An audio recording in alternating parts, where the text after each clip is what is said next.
कोकणाला अवकाळी पावसाचा तडाखा बसलाय। सिंधुदुर्गच्या दोडामार्ग तालुक्यातील तिरारी खोऱ्यात काल वादळी वाऱ्यासह गारपीट झाली आहे। ग्रामीण भाग असलेल्या घोडके गावाला चक्रीवादळाचा सर्वाधिक जास्त फटका बसलाय, तर या गावात केळीच्या बागाही भुईसपाट झाल्या आहेत आणि त्यावेळची ही संपूर्ण दृश्य सध्या आपण साम टीव्हीवरती पाहतोय। एक्सक्लुसिव्ह दृश्य तुम्ही साम टीव्हीवरती पाहताय। कोकणाला गारपीट झालेली आहे, अवकाळी पावसानं कोकणाला झोडपलाय आणि यावेळी केळी बागांना अतिशय जास्त फटका बसलाय, त्या भुईसपाट झाल्या।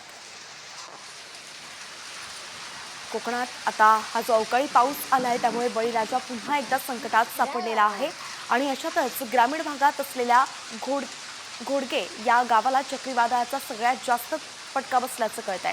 इथल्या केळीच्या बागा अगदी भुईसपाट झाल्यात। गारा किती मोठ्या होत्या त्याची दृश्य सुद्धा साम टीव्हीवरती सध्या आपण पाहतोय आणि एका दृश्यात आपण पाहतोय की केळी बागांना किती मोठ्या प्रमाणात या ठिकाणी फटका बसलेला आहे। सिंधुदुर्गच्या दोडामार्ग तालुक्यातील तिलारी खोऱ्यात काल वादळी वाऱ्यासह गारपीट झाली।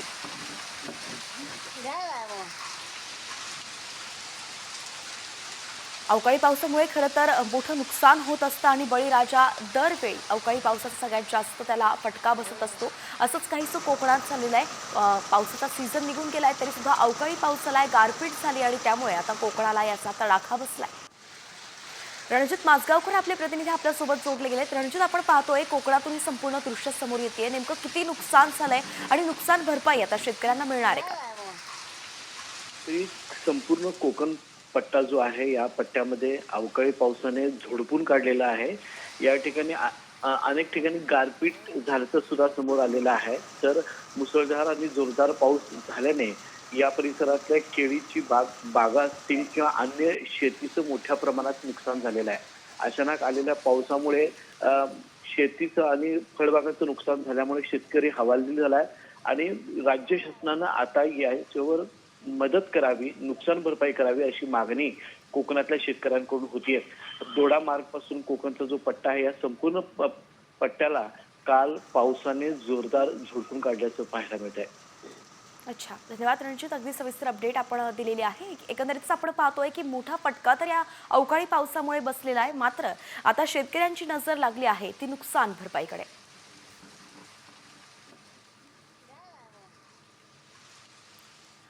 एकीकडे कोकणाला अवकाळी पावसानं झोडपलाय, मात्र इतर राज्यामध्ये अलर्ट जारी करण्यात आलेला आहे। घराबाहेर पडताना काळजी घ्या, कारण राज्यात पुढचे 2 दिवस तापमानाचा तीव्र वाढ होणार असल्याचं कळतंय। राज्यात 5 जिल्ह्यांना उष्णतेचा येलो अलर्ट देण्यात आलेला आहे। मुंबईसह कोकणात उष्णतेची लाट वाढण्याची शक्यता आहे। मुंबई, ठाणे, पालघर, रायगड आणि रत्नागिरी या जिल्ह्यांमध्ये नागरिकांना उन्हाच्या चटक्यासह उकाड्याला सामोरं जावं लागणार आहे। विदर्भ, मराठवाडा आणि उत्तर महाराष्ट्रातील जिल्ह्यांमध्ये उष्णतेचा प्रभावही जास्त आहे।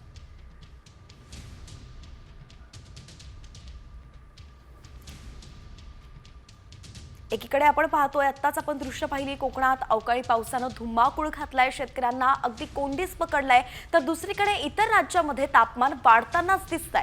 विदर्भ, मराठवाडा आणि उत्तर महाराष्ट्राला तर अलर्ट जारी करण्यात आलेला आहे। उष्णतेचा प्रभाव जास्त इथे दिसतोय आणि येत्या काही दिवसांमध्ये हा जो प्रभाव आहे तो अजून वाढणार असल्याचं कळतंय। राज्यात जवळपास 5 जिल्ह्यांना उष्णतेचा अलर्ट जारी करण्यात आलाय।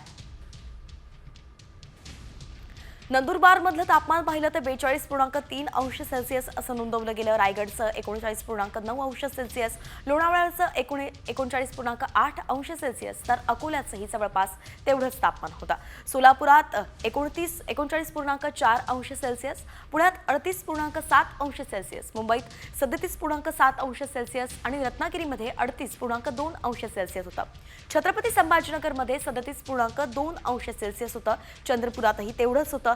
महाबळेश्वरमध्ये 31 अंश सेल्सिअस होतं, तर माथेरानमध्ये 36 अंश सेल्सिअस तापमान नोंदवलं गेलंय।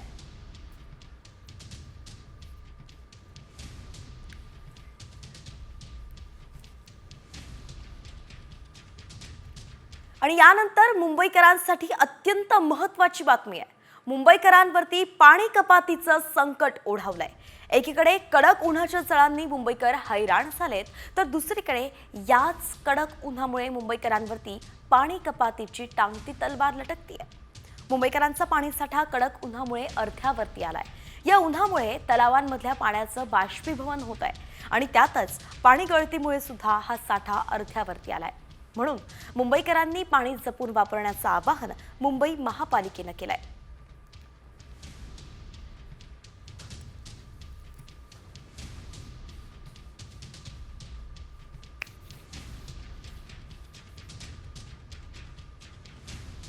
मुंबईकरांसाठी अत्यंत महत्त्वाची बातमी आहे. मुंबईकरांवरती पाणी कपातीचं संकट ओढावलंय. एकीकडे कडक उन्हाच्या चळांनी मुंबईकर हैराण झालेत, तर दुसरीकडे याच कडक उन्हामुळे मुंबईकरांवरती पाणी कपातीची टांगती तलवार लटकतीये. मुंबईकरांचा पाणीसाठा कडक उन्हामुळे अर्थ्यावरती आलाय. या उन्हामुळे तलावांमधल्या पाण्याचं बाष्पीभवन होत आहे आणि त्यातच पाणी गळतीमुळे सुद्धा हा साठा अर्थ्यावरती आलाय. म्हणून मुंबईकरांनी पाणी जपून वापरण्याचं आवाहन मुंबई महापालिकेनं केलंय.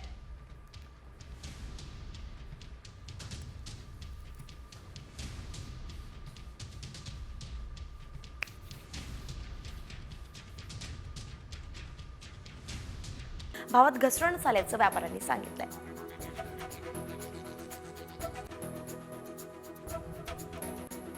पुण्याच्या नारायणगाव बाजारात टोमॅटोला कवडी मोल भाव मिळतोय.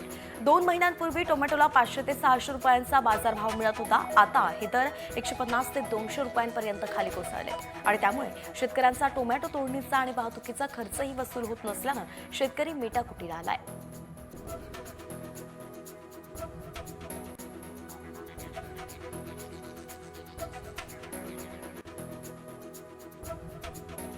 बाजारात लसणाचे दर गगनाला भिडले होते. मात्र मागील काही दिवसांपासून लसणात घसरण झालेली आहे. 550 रुपये प्रति किलो लसणाचे दर आता 400 रुपयांपर्यंत आलेत, तर आता हेच दर बाजारात 100 ते 120 रुपयांपर्यंत गेलेत.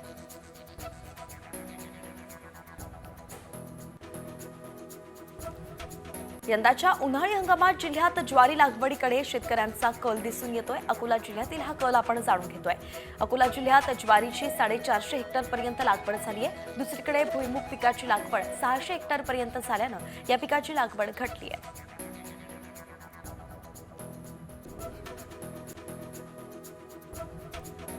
वाशिमच्या रिसोड कृषी उत्पन्न बाजार समितीकडून आज हळद परिषदेचं आयोजन करण्यात आलंय आणि यामध्ये शेतकऱ्यांना हळद उत्पादन वाढीसाठी तज्ज्ञांकडून मार्गदर्शन केलं गेलं. यानंतर चिया खरेदीचा शुभारंभ करण्यात आला असून ज्यामध्ये चियाला 10,000 ते 12,500 रुपये प्रति क्विंटल असा दर मिळाला.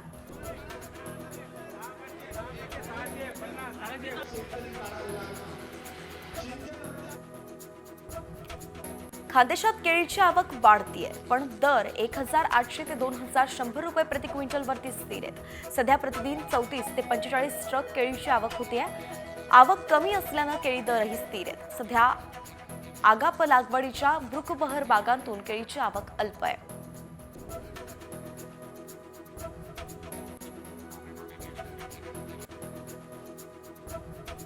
राज्यात कांदा बाजारात आवक वाढल्यानं दर पुन्हा घसरलेत. मागील सप्ताहात सरासरी 3,000 रुपये क्विंटल असे दर होते. हेच दर टप्प्याटप्प्यानं कमी होऊन प्रति क्विंटल 2,325 रुपये इतके झालेत.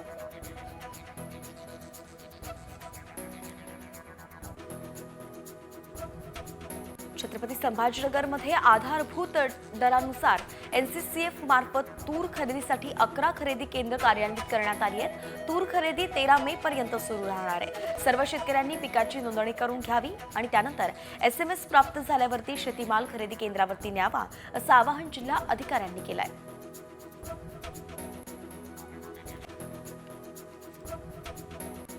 देशात यंदा जिऱ्याची लागवड कमी झाली आहे. तसंच वाढत्या उष्णतेचा पिकाला फटका बसल्यानं कीड रोगाचाही प्रादुर्भाव झालाय. जिरा उत्पादन 8.90 लाख टनांवरून कमी होऊन 7.23 लाख टनांवरती स्थिरावलंय. त्यामुळे यंदा जिऱ्याचा बाजार टिकून शकतो असा अंदाजही व्यापाऱ्यांनी व्यक्त केलाय.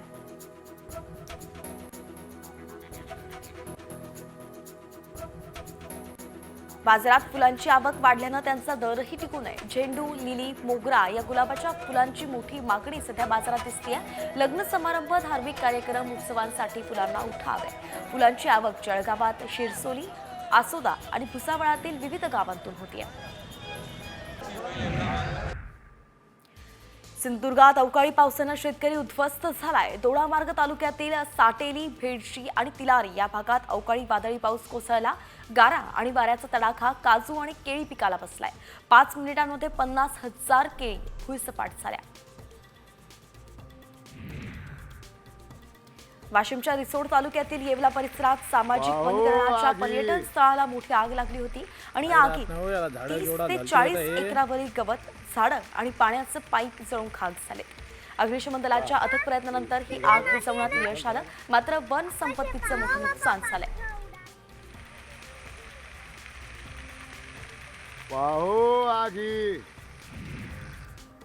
पिंपरी तालुक्यातील पोलीस स्टेशनच्या हद्दीत अवैध मद्य विक्रेत्यांनी उच्छाद मांडलेला आहे. ग्रामस्थांनी पोलिसांकडे तक्रारी करून सुद्धा अवैध मद्य विक्री बंद होत नाहीये आणि या विरोधात संतप्त महिलांनी अवैध दारू विक्रीचा अड्डा उद्ध्वस्त केलाय. महिलांचं संतप्त रूप बघून पोलिसांनी अखेर अवैध मद्य विक्रेत्यावर कारवाई करत गुन्हा दाखल केलाय.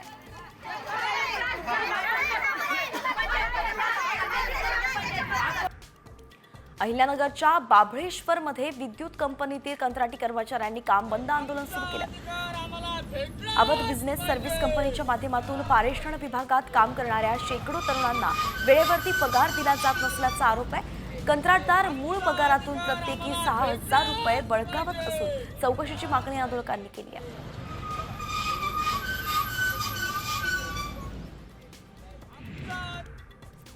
नाशिकमध्ये अनधिकृत धार्मिक स्थळ परिसरातील अतिक्रमण काढल्यानंतर तणावपूर्ण शांतता पाहायला मिळते. काल अतिक्रमण काढत असताना तणावाची परिस्थिती निर्माण झाली होती. हिंदुत्ववादी संघटना आक्रमक झाल्यामुळे पोलीस बंदोबस्तात अतिक्रमण हटवण्यात आलं होतं. दरम्यान अद्यापही नाशिक शहरात जमावबंदी लागू आहे.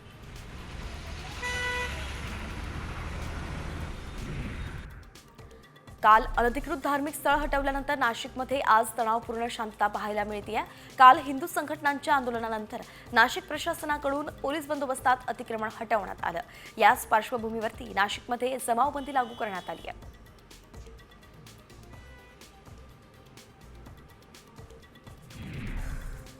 नवी मुंबईच्या पाम बीच मार्गावरती अपघात झालाय. भरधाव कार थेट जाऊन पामच्या झाडाला धडकली आहे. झाडाला जोरदार धडक बसल्यानं झाड कोसळलं तर वाहनाचंही मोठं नुकसान झालं. वाहन चालक मद्यधुंद अवस्थेत असल्यानं वाहनावरील नियंत्रण सुटून हा अपघात झाल्याचं कळतंय. वाहनाच्या एअरबॅग उघडल्यानं वाहन चालक बचावला.